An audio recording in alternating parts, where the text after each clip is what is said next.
About a month ago or two, I was reading a story in Mark that intrigued me because it's a way to interpret much of what's happening in the Bible.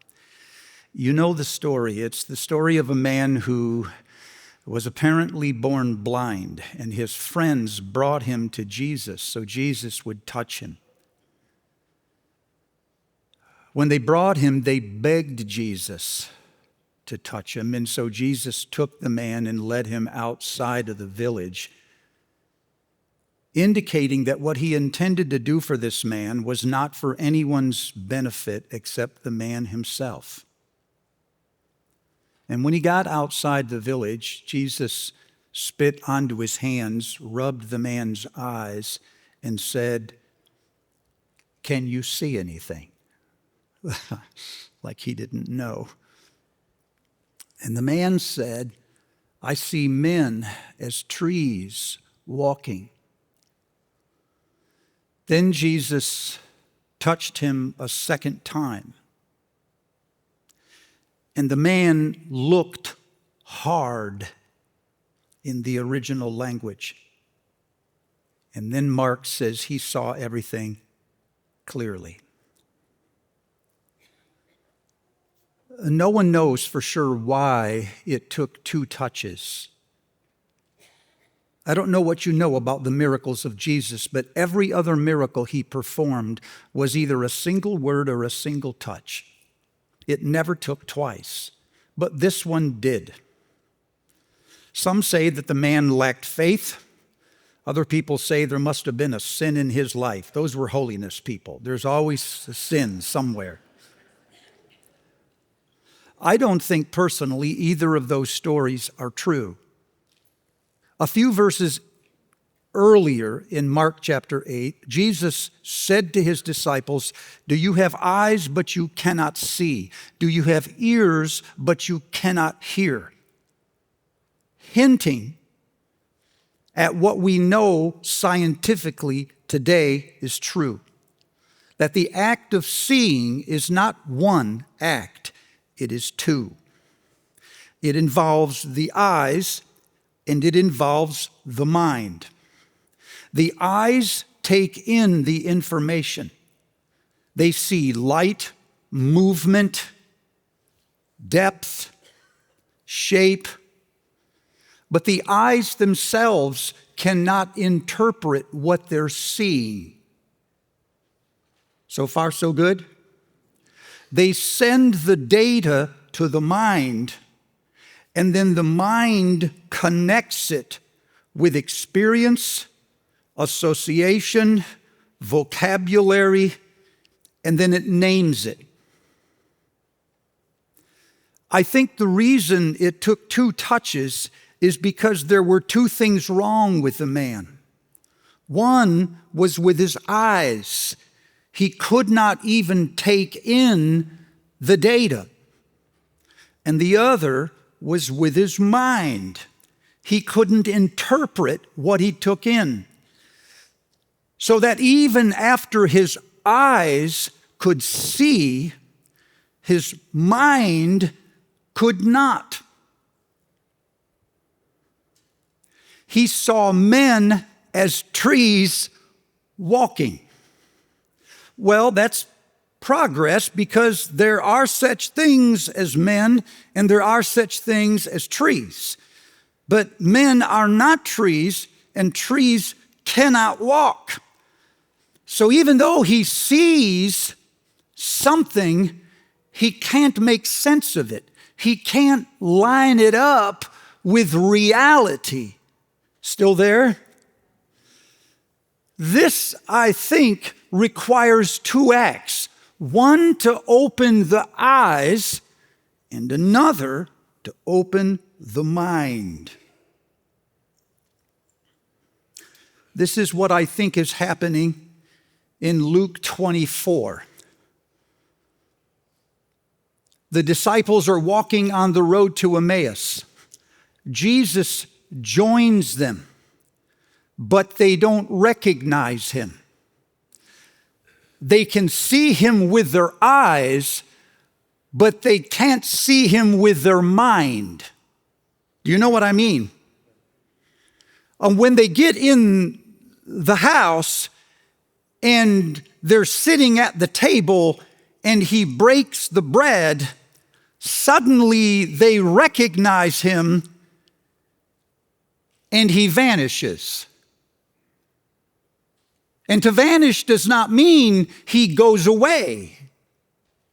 It simply means to disappear, to be unseen, to move from what is seen to unseen. So Jesus likely never left the room. He simply passed from one form of being, where you can see him with your eyes, into another kind of being when you can only see him with your mind. You still there? Because it's getting heavy for a Sunday morning. I mean, you are starting to move.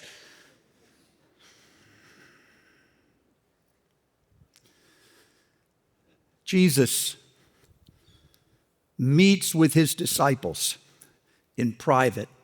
They are gathered in a room, the Gospel of John says, locked away for fear of the Jews. And while they are in this room, they are each telling the story of the resurrection. What did they see? What happened? They're trying to put different pieces of the story together, but nobody can make sense of it. Everybody saw what happened, but nobody can put it together. They can't align it with the whole big story. And suddenly, Jesus appears to them in the room and says, "Peace be with you." And we can't underestimate this. This is the single most dominant word used after the resurrection.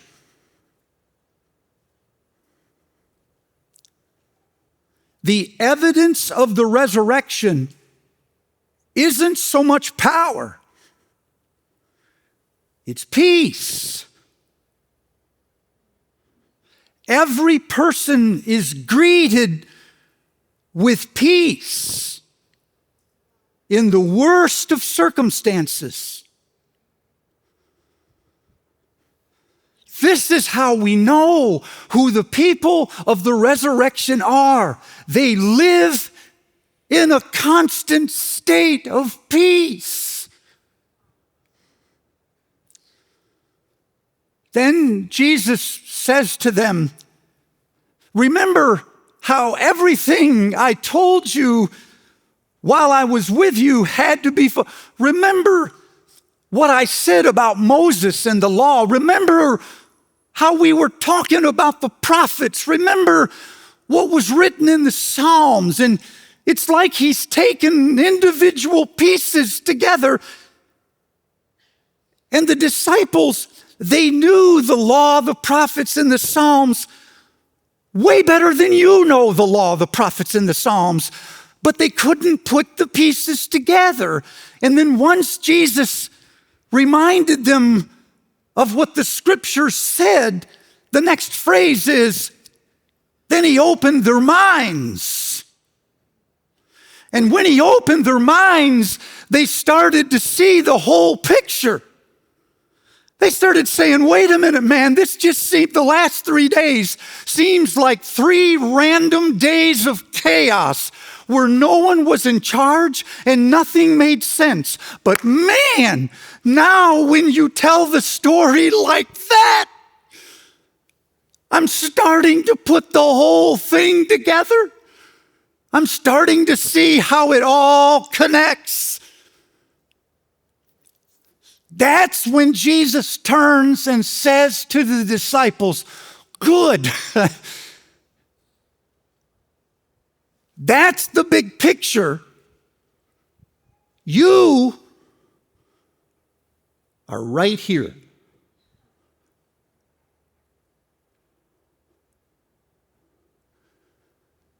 You know how the Messiah had to suffer and die and rise again. Check. Okay, you fit right here. You are my witnesses.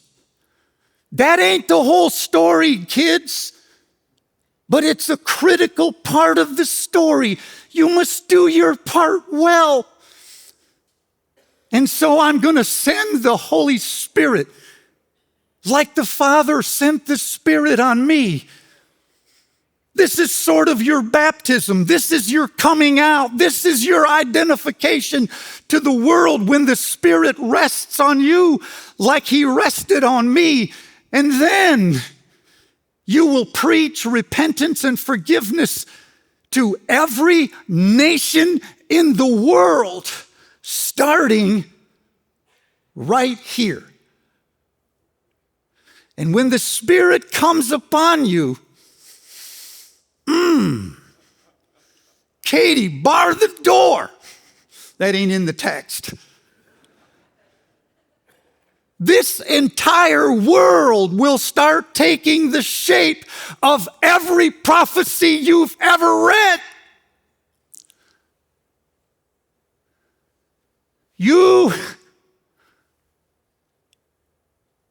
are right here. You must do your part.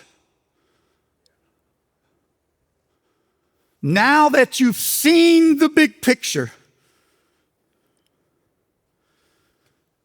you know where you fit. Now do it. You all right? Church, we need a vision of seeing again. The single greatest need in the church in general, and among ministers in particular, is the miracle of seeing what is actually happening in the world. It's making sense of the pieces. We sit there like I sit at a puzzle. So like, oh man, this is purgatory. Between heaven and hell where you pay for your sins. We hold up each piece of the puzzle and we study it to try to figure out where on earth does that go. But we can't figure out where in the picture on the box that little piece goes. This is the problem with Christians in general and ministers in particular. We can study the pieces. They taught us how to do that in school, but nobody showed us where it fits in the picture, how it makes sense of the world. So we continue to say things that are irrelevant because we can't fit the piece in the big picture. So with that in mind, I pick up the prophets, because the prophets are powerful sources that describe the picture on the box. And once I see the whole story, I can see where I belong. I can see where I fit. So I pick up Isaiah chapter 2, and I start reading Isaiah's vision of a church that is to come. Wow. Let me pause for a second. The reason the prophets have such great imagination is because they do not deal with what seems plausible to you. They deal with what God can do. And that's a totally different set of dreams. Jürgen Moltmann used to say there is a thing called futurum and there's a thing called adventus. And these are two different kinds of imagination. Futurum is where I take the data that I have in the present and I project it onto the future in the most optimistic terms. Are you there? Adventus takes entirely new data that I don't have, categories I haven't thought of. And that is some power from the outside will break in with a mind of his own, and he will do things unthinkable. One of the casualties of living in exile as we do is that our imaginations have been tethered to what we consider possible. And we have forgotten that with God, all things are possible. He is not tied to anything we consider reality. And so the prophet is entirely free to dream of things that blow your minds, and they defy the categories of thought. Hang in there, we're getting there. With that in mind, I pick up the book of Isaiah. Let me diagnose it for you, then give you the cure, can I? It's quiet. I never know where you're at when you're that way. If it were a Pentecostal church, I'd know exactly where I was at. Might not like it, but I'd know. Isaiah says that the world is dark and ominous. Now, he's talking about his world, not ours. He says the nation is coming apart. He says the forces are polarizing because each segment is chasing a different idol. He says there is crime and violence and conflict plaguing society. In his words, people oppress each other, man against man, neighbor against neighbor. The young rise up against the old, the base against the honorable. And the problem, he says, is a failure of justice and righteousness. God looked for justice, he says, but saw only bloodshed. He looked for righteousness, but only heard cries of distress. He says no one even calls for justice. No one pleads their case with integrity. So justice is far from us and righteousness cannot reach us. We look for light, but all is dark. Like the blind, we grope along the wall, feeling our way like men without eyes. He says, our offenses are many in your sight, O God, fomenting oppression and revolt, uttering lies that our hearts have conceived. Listen to the language, it's powerful. He says, justice is driven back, righteousness stands at a distance, truth has stumbled in the streets, honesty cannot enter, integrity is nowhere to be found, and whoever shuns this stuff becomes the prey. And as a result, he says, the leadership has failed them. Boys are their officials, his words. Mere children govern them. A man seizes his brother and says, you be our leader, you be our leader. Take charge of this heap of ruins. But in that day, the man will cry out, I have no remedy. Don't make me the leader.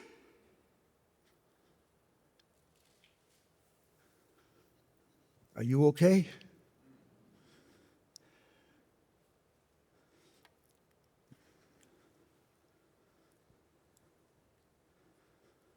The narrative that we hear today in the news goes something like this. Our nation is stumbling because the leadership is polarized. Are you tracking? Yeah, I know you are. We have political parties that are pulling the nation in opposite directions. and media channels that have satellited around those personalities. As a result, we have two political parties who, like the woman with the babies in Solomon's day, would rather split the nation than give it to the other party, thus proving that neither is the mother. And as a result, the nation is torn asunder. Here's the other narrative from Isaiah. You'll see the power of a prophet's imagination. It goes like this. When God is angry with a nation, he gives them bad leaders.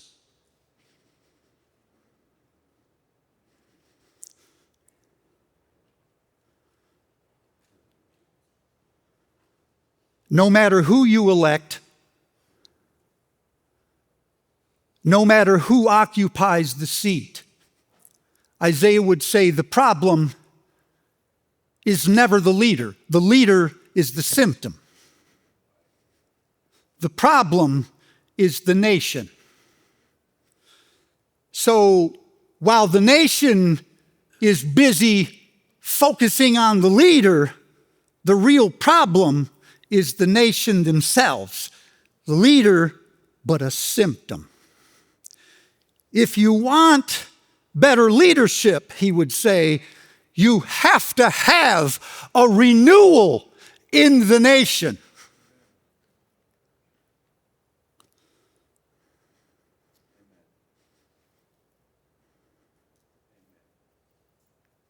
How is that going to happen? And here is where Isaiah's wild imagination comes in, you guys. He said, the cure for your problem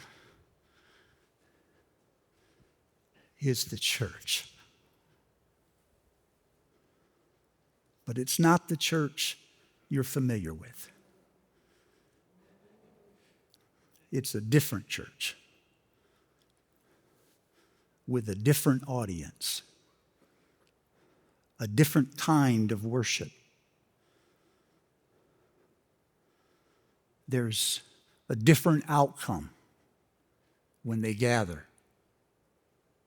That will cure the nation. So I know this seems to you like way out there. But this is because you dream like somebody still in exile.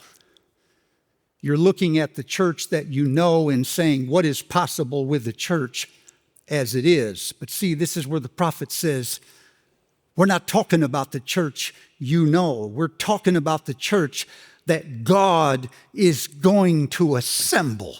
That's a whole different church. And then he starts to describe it.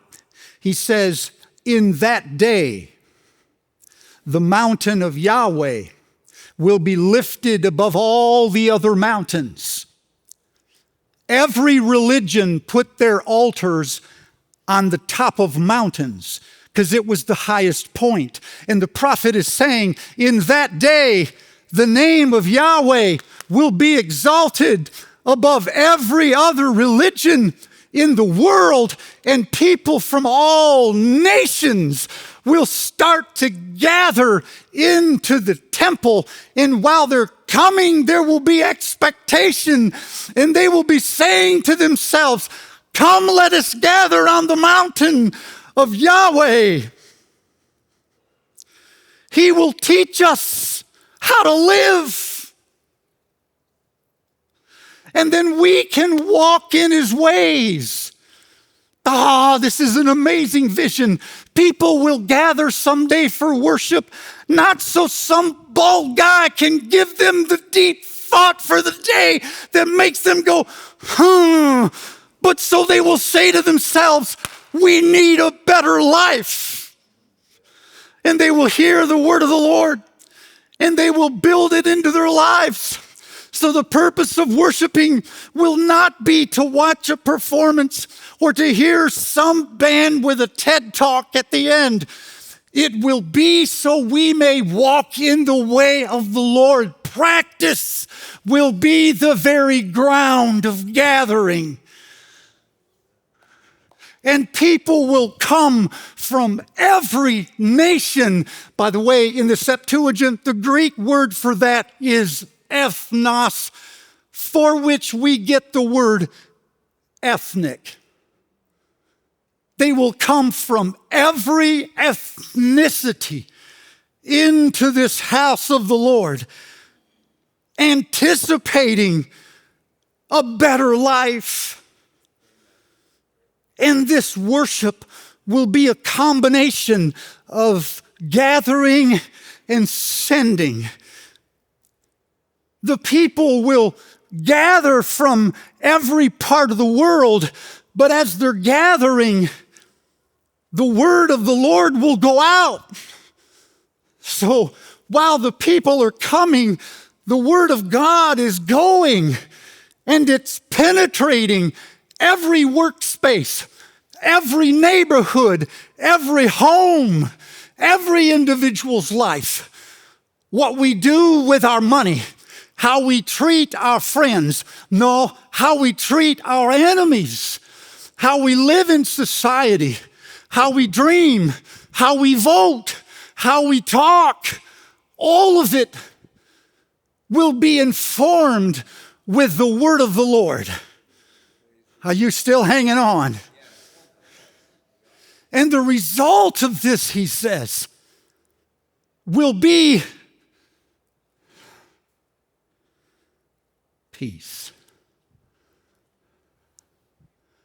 The nations will hear it, and they will beat their weapons into industry.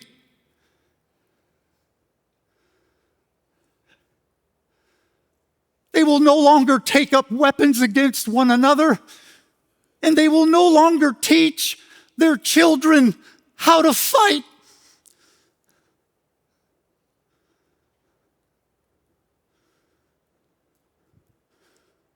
The nations will stream in. The word of the Lord will go out. The people will be biased toward obedience. And the felt impact in the city where they live will be peace. That will be the taste in everyone's mouth when that church has left the room. Not that we are people with strong convictions. This is College Church, and we are. It will not be power. It won't be revival or something impressive that we put on here. The aroma in the room when we leave will be peace. Let the people say amen. I believe that in that little upper room with his disciples near him, Jesus, when referring to the prophets, he might have dropped Isaiah chapter 2 on them and said, "Men, here is the church that God will form to heal the nations." And when he said it, no one rolled their eyes, because now they saw the big picture. And their imagination was untethered by news. It was free to dream with the prophet. And I believe in that conversation, Jesus may have said, "Fellas, you were right here.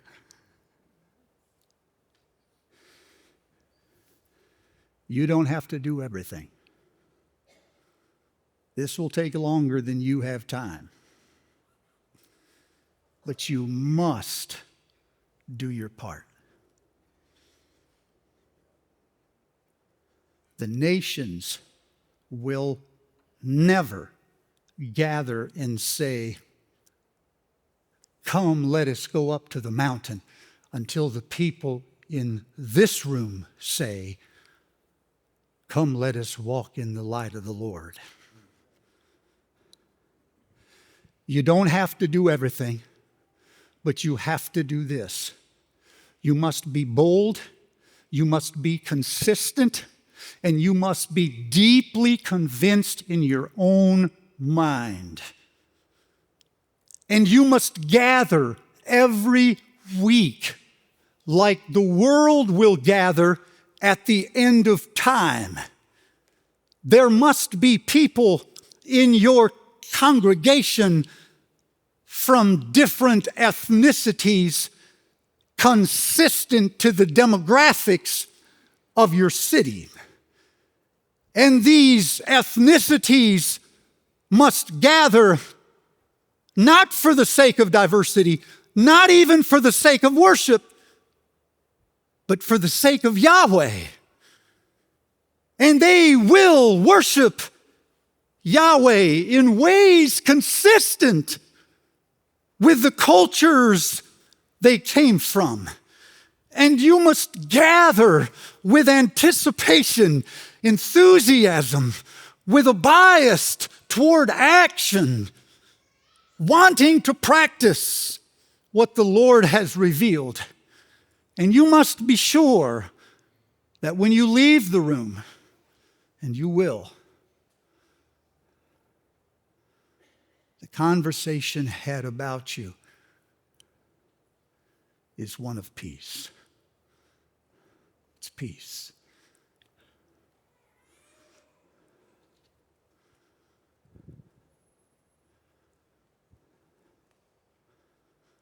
If you're like me, you wonder how it is that 350,000 churches gather in America alone this morning. And yet, there is so much wrong.